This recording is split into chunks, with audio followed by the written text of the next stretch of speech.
Если вы изучаете русский язык, скорее всего, вы делаете одну из этих ошибок. Я преподаю русский язык уже больше 7 лет, и это топ-10 ошибок, которые я слышу чаще всего.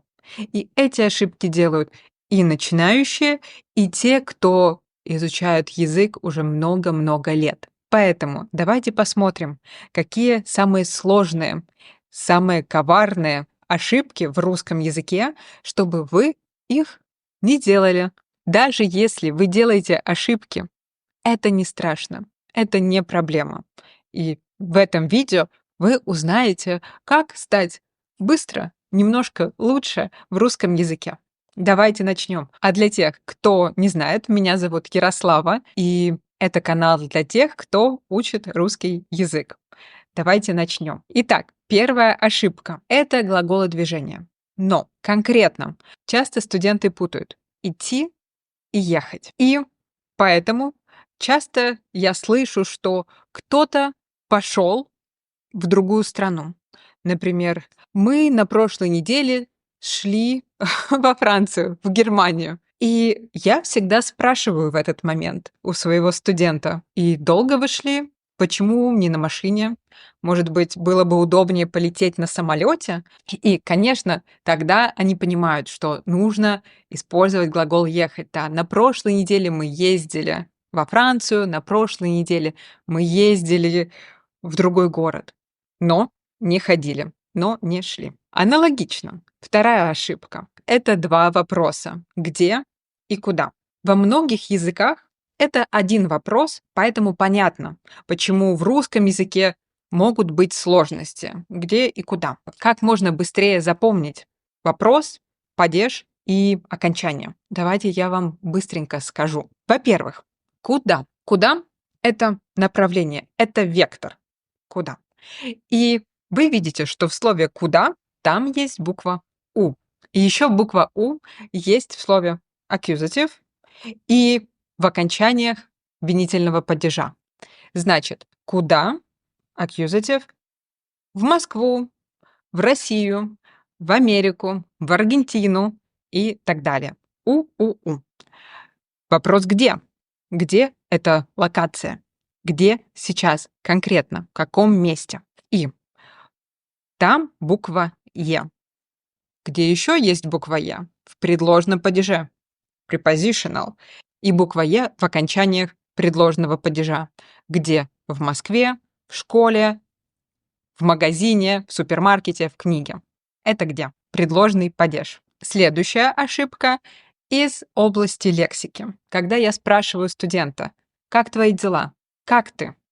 Иногда я могу услышать: «Я чувствую плохо» или «Я чувствую хорошо».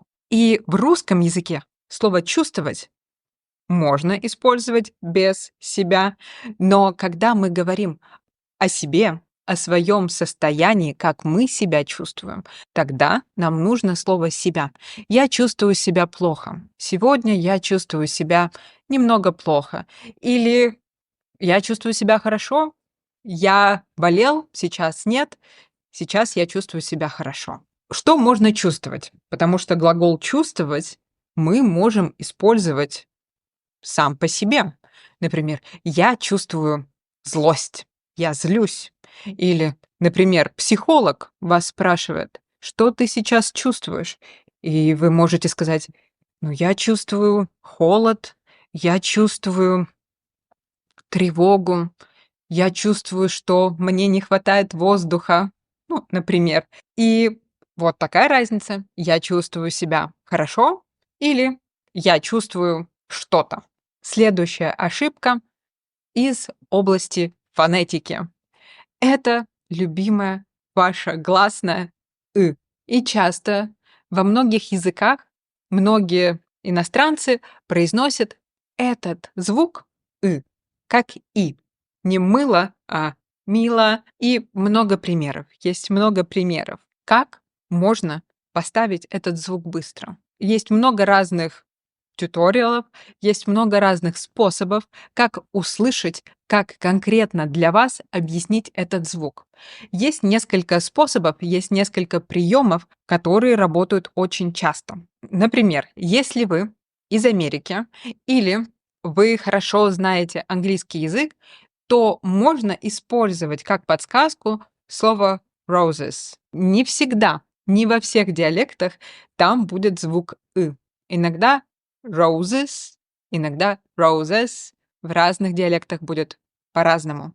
Но в некоторых диалектах там есть конкретно «ы» roses. Потом «ы» и «и» похожи по структуре, как работает речевой аппарат. И чтобы найти звук «ы», можно говорить «и», но попробовать язык двигать назад. То есть вы говорите «и», у вас язык находится в обычном положении, в середине, а вы его толкаете назад. И у меня получается «ы». Этот способ работает не у всех. Что можно сделать, чтобы этот способ работал лучше? Я возьму ручку. Сейчас, одну секунду. Ручка. Можно двигать язык с помощью ручки или, не знаю, что у вас есть, карандаш. Вы говорите «и», но вам нужно взять ручку и вот так вот. И тогда говорите «и». И потому что у вас язык не может быть в начале, в середине рта, он уходит назад. Э. Воля. Еще один способ — это через «у». Вы говорите «у» и растягиваете язык. Начинаете улыбаться. У. Иногда работает, иногда нет. Нужно внимательно следить.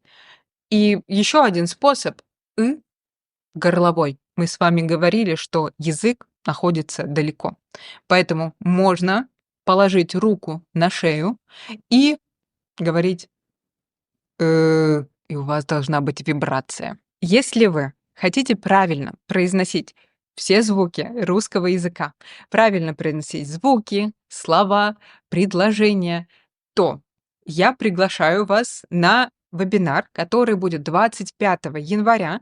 Там мы будем разбирать все нюансы, все эти мелкие детали, чтобы вы звучали прекрасно на русском языке. Поэтому, пожалуйста, приходите 25-го, ссылка будет в описании, в комментарии. А для подписчиков, для поддерживателей на сайте Buy Me a Coffee мы начинаем активности в понедельник, которые помогут подготовиться к этому вебинару, и мы будем улучшать наше произношение уже начиная с понедельника. Поэтому, если вы хотите и на вебинар, и делать разные задания, то вступайте в подписку. Я рада всех там видеть. Все, а мы продолжаем. Ошибка номер 5. Любимый родительный падеж с числами. 2, 3, 4. Родительный падеж — единственное число. 5 и больше. Родительный падеж — множественное число. Но я заметила, что одни слова проблемнее других. И пальма первенства, первое место я отдаю слову «год». Это слово, во-первых, встречается очень часто, а во-вторых, я не знаю почему, но оно у многих не автоматизировано. 1 год, 2, 3, 4 года, 5, 6, 7 лет и так далее. Поэтому запомните только это слово, и это слово будет вам помогать со всеми остальными словами в родительном падеже с числами. Ошибка 6 тоже одна из моих любимых, когда мы говорим про эмоции. Мы уже говорили, я чувствую себя плохо. Если мы говорим про эмоции, у нас есть разные чувства, разные эмоции. И есть одна интересная особенность в русском языке. Мы в русском языке часто говорим об эмоциях через глаголы. В английском языке, например, это будут прилагательные. I'm angry, I'm sad и так далее. I'm happy. В русском языке мы говорим «я разозлился», «я расстроился», «я обрадовался». То есть это для нас глаголы, это для нас действия. И что иногда я слышу от своих студентов. Например, если кто-то разозлился, ну, была какая-то неприятная ситуация, кто-то разозлился. И тогда иностранец может сказать «я злой». В русском языке есть глагол «злиться», to be angry, да, злиться, но прилагательное «злой», тем более, если вы говорите, что кто-то злой, первая ассоциация будет со сказками, где есть злая королева и Белоснежка, или злая мачеха, то есть злой персонаж. Дарт Вейдер злой, конечно, злой. А сказать, что мой студент злой, я не скажу, что кто-то из моих студентов злой человек. Точно нет.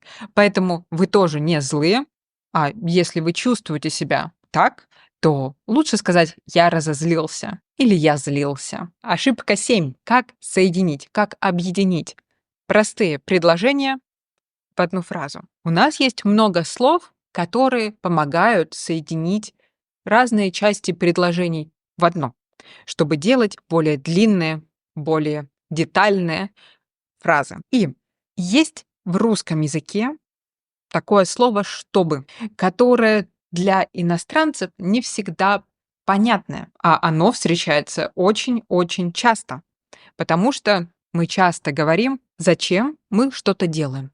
Ну, например, я пью кофе, чтобы проснуться. В английском языке мы скажем I drink coffee to wake up. To wake up. В русском языке это будет чтобы. Когда у нас есть цель, для чего мы это делаем, причина, почему мы это делаем, нам нужно чтобы. Я работал без отпуска 3 года, чтобы купить квартиру. Или я хожу к психологу, чтобы решить какую-то проблему. В английском языке мы будем использовать to в этой ситуации, но в русском чтобы. Еще следующее, если мы говорим про предложение. Это очень часто калька с английского языка, с испанского языка. Во французском языке, я тоже думаю, аналогичная ситуация. В русском языке есть частица ли. И когда мы делаем предложение типа она не знает, хочет ли она кофе, в английском языке мы скажем she doesn't know if she wants coffee. В русском языке вот это if, которое обычно мы переводим как если, в этом случае будет ли, частица ли. Она не знает, хочет ли она кофе. И эта частица ли произошла от слова, которое вы все прекрасно знаете. Или. И поэтому очень легко запомнить. Она не знает, хочет она кофе или нет. Я не знаю, поеду я в отпуск или нет. Я не знаю, поеду ли я в отпуск или я буду работать без отпуска. Следующая, 9-я ошибка, очень частая. В русском языке есть хорошее слово «нельзя».